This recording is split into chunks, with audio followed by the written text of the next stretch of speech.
আপনারা হয়তো জানেন আজকে জাতীয়তাবাদী পরিবার রাম উপজেলা জাতীয়তাবাদী পরিবারের পক্ষ থেকে একটি প্রীতি ফুটবল ম্যাচ আয়োজন করা হয়েছিল নতুনকুড়ি স্পোর্টস ক্লাব রাম উপজেলার আয়োজনে এবং সার্বিক সহযোগিতা ছিল রাম উপজেলা ক্রীড়া সংস্থা। আসলে এটার মাধ্যমে আমরা পুরো জাতীয়তাবাদী পরিবার একটা আসলে মিলন মেলায় এসেছি। পাশাপাশি আমরা আমাদের যুব সমাজকে মাদক এবং অনলাইন জুয়া মুক্ত একটা বার্তা দিতে চাই। আমরা আমাদের যুব সমাজকে জানাতে চাই রামুর ক্রীড়াঙ্গন পুনরুজ্জীবিত হবে আগামীতে।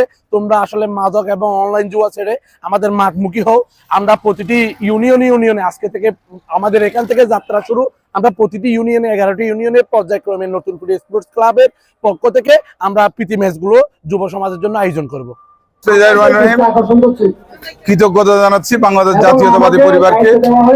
আজকে এই প্রীতি ম্যাচ শুধু একটা ম্যাচ ছিল না, এটার মাধ্যমে একটা বার্তা ছিল। রামু কক্সবাজার ঈদগাহ আসনের মাননীয় সংসদ লুৎফর রহমান কাজলের নেতৃত্বে রামু উপজেলা বিএনপি যে ঐক্যবদ্ধ, রামু উপজেলা বিএনপি তথা অগ্রসরণে ঐক্যবদ্ধ, এই বার্তাটা দেয়া। সাথে সাথে সামনে যেহেতু স্থানীয় সরকার নির্বাচন, আমরা রামু উপজেলা বিএনপি যে ঐক্যবদ্ধ, এই খেলার মাধ্যমে আমরা সবাইকে এই বার্তাটা দিয়েছি এবং এই খেলার মাধ্যমে মাদক মুক্ত রাখার জন্য, ইফতেজিন মুক্ত, অনলাইন গেমিং থেকে মুক্ত রাখার জন্য যুব সমাজকে আমরা উৎসাহিত প্রদান করার জন্য এই খেলার আয়োজন ছিল। যারা এই খেলার আয়োজন করছেন তাদের সবাইকে কৃতজ্ঞতা জানাচ্ছি এবং ধন্যবাদ জানাচ্ছি। আর যারা উপস্থিত হয়ে খেলাকে উৎসাহ দিয়েছেন, সৌন্দর্যমণ্ডিত করেছেন, তাদের প্রতিও কৃতজ্ঞতা জানাচ্ছি। ধন্যবাদ।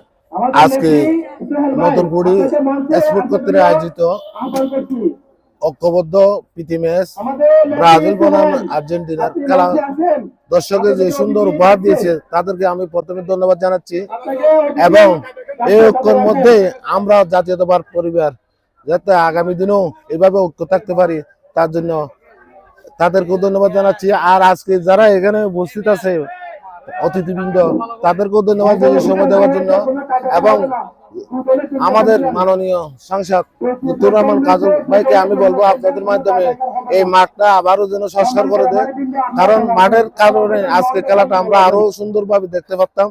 যদি মাননীয় সংসদকে বলবো অতি সত্বর যেন মাঠের সংস্কারটা করে দেন।